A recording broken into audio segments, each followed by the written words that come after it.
Hi, it's Richard Moore from Racing Profits Guides, and we're up here at Mount House Stables with James Given, and we're just going to talk to James a little bit about York Racecourse and some of the success he's had there and what he feels as a trainer is important when he sends horses to York. Hi, how are you doing, James? You Good, all right? thanks Richard. Yeah, nice to see you back here. And you. And York Racecourse, obviously in your career you've had quite a few runners there and quite a bit of success at York. Yeah, I mean the highlight would be winning the Ebor, which is a fantastic race to win. It's the most valuable handicap in Europe, and it's a race that means a lot to the Yorkshire crowd. I remember when we won it, we then paraded the horse back up the racecourse, and it was the sound from the crowd wasn't so much something you heard; it's something you felt. It was a great feeling. They have huge crowds there, don't they? Every meeting I think is well supported at Yes. York, but definitely the Ebor in August. And Hugstance had also, was that a double he'd done? He'd done the Chester Cup as well. He went on to win the Chester Cup The year after. the following spring, Okay. and he's the only horse since Sea Pigeon to have accomplished that. So he's in good company. And a good feather in your cap as well. Yeah. So that's obviously 1 mile 6, which is on the back straight. There's a spur that comes off the back straight, which is the 1 mile 6 and 1 mile 4 start. So the Ebor's a 1 mile 6 Yeah. start, is it down there? Yeah, that used to be the Lonsdale Cup trip, 2 miles, but they've given up, I think, with some of the 2 mile, the last furlong or two of that, since they made the race course into a round track, which they had to do when they held the Royal meeting there, because they needed to be able to hold a race up to 2.5 miles to the Gold Cup. Right. The race course used to be just a sort of a J, almost a fishhook shape. Like a horseshoe shape. But then they completed the circle so they could hold races above 2 miles for obviously the Gold Cup. And when was the Ascot meeting held? Was it 2006? Or? Something like that, wasn't it? Yeah. So it was that recent that they actually made it a full round. That's right. Yes, it was. Right. It wasn't complete. There was an occasion once in the Nunthorpe, and fantastic video. You can find it on YouTube of the day Kevin Darley dead heated with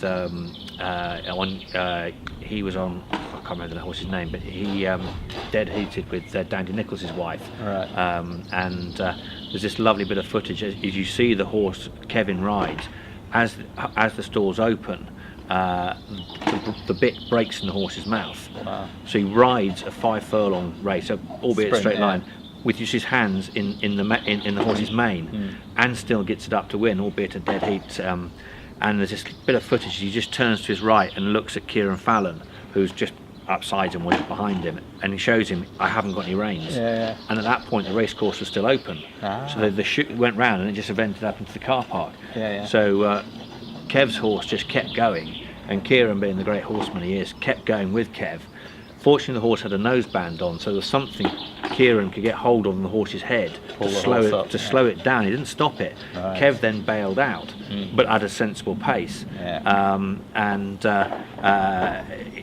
The problem was then he then had to get the horse to get the saddle to weigh in, and this was Chasing it around the car park. Was it? well, the great expanse of the Knavesmire, and this is all the time the judge was still trying to decide whether Alex Greaves or Kevin Darley had won the race, and so that I think it was took a very long time. I think there was That was in the 10 or Nunthorpe 15 as well. 10 or 15 minutes to get the announcement that it was actually a dead heat, and also Kev was having to find his horse, get the saddle and weigh back in with the right weight, so it was quite a dramatic race, but it was just 2 examples of great horsemanship, or 3 I should say. Alex, the first woman to win a Group 1, Kev riding a winner without a bridle, and Kieran helping stop him so down. And if you can find that bit of footage, it's a fantastic race. I'll ask Kevin about it, because I'm seeing him on Wednesday next week. He's doing a video interview with us at York, so that'll be great.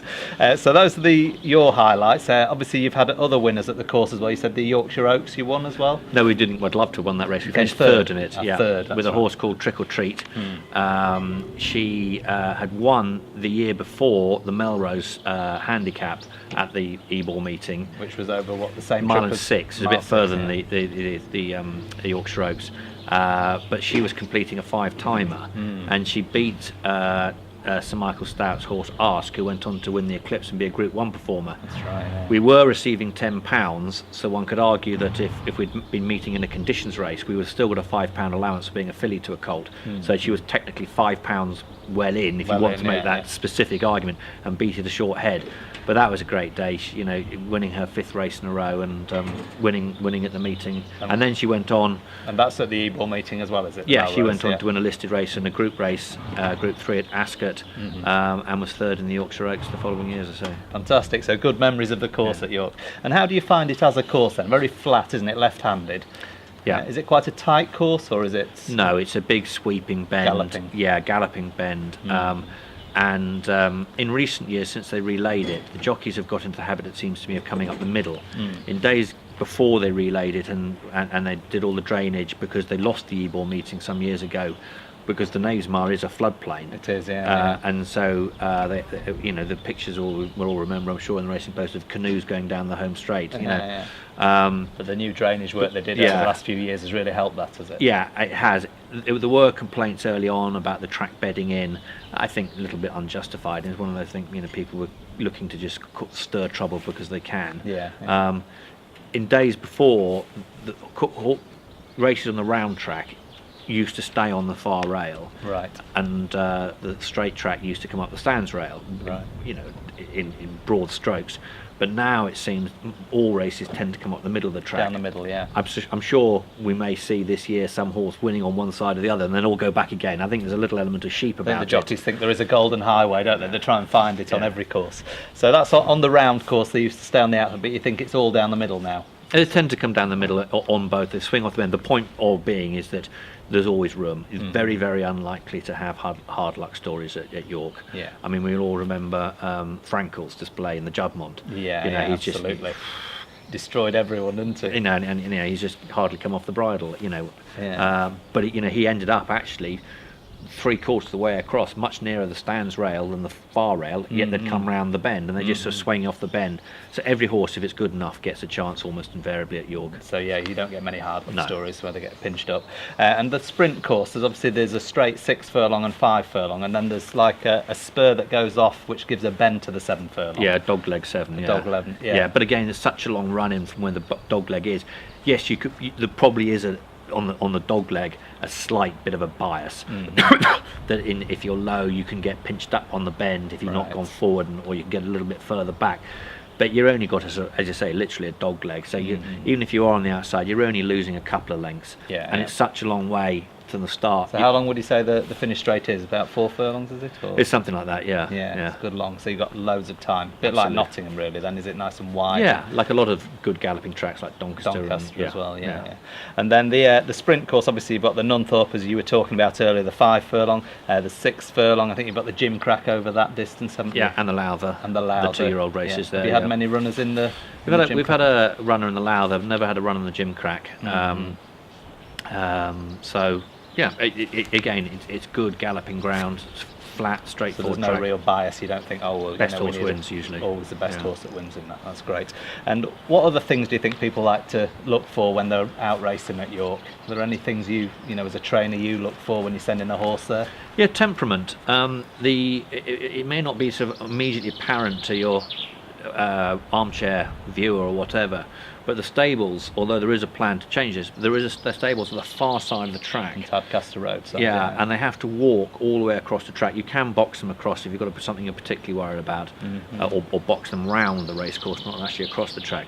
But it's a long old lead up, and when you're on the far side of the track, it's quiet and tranquil, which is great. But as you start to approach the track, particularly in the big meetings there, the atmosphere, as I was saying, is something you kind of feel as much as hear, and it can start to unwind a horse's mind a little bit if they are a temperamental soul. And as they get in, a bit more agitated. Yeah, the pre-parade ring was stuck away in the corner. I think they've changed this now, so not entirely familiar with the new setup. I haven't been. It's a lot bigger. I think it's another third again. But I think the pre-parade ring might be a little bit closer to the track than it used to be.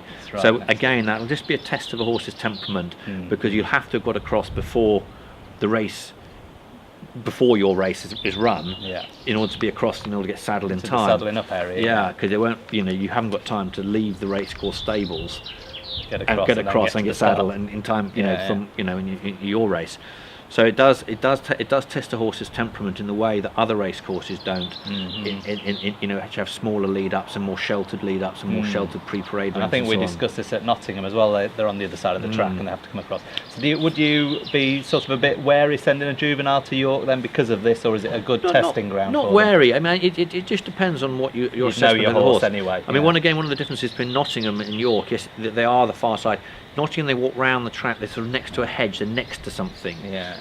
You know, York, you are across the middle of the nose mile. Now they have put white rails. It used to be, you know, you left Wide here and you know, took a compass bearing and set off and off you went. But now they have white railed it across, so there is a walkway for the horses, which I think does help the horses. When it was just a vast expanse, you know, and you were walking on a compass bearing, a few could get a bit agitated. It helped, you know, could wind a few up. The white rails, I think, help settle them a bit. Whereas I say, Nottingham, you do walk round the edge. I mean, it's still a test, but I think it's just knowing the horses, and you know. I mean, like the horse that won the Ebor for us was one of the most phlegmatic horses I've ever come across. Was it? Yeah. Fortunately, I trained. I mean, he went off and ran the Melbourne Cup for me. You know, that's a horse who had to take that journey. I mean, you know, but he just had the right attitude towards life. So his temperament was fine for it. Fine. Yeah, lovely. Oh, that's great. Anyway, a lovely insight to York. Thanks a lot, James. No problem. You.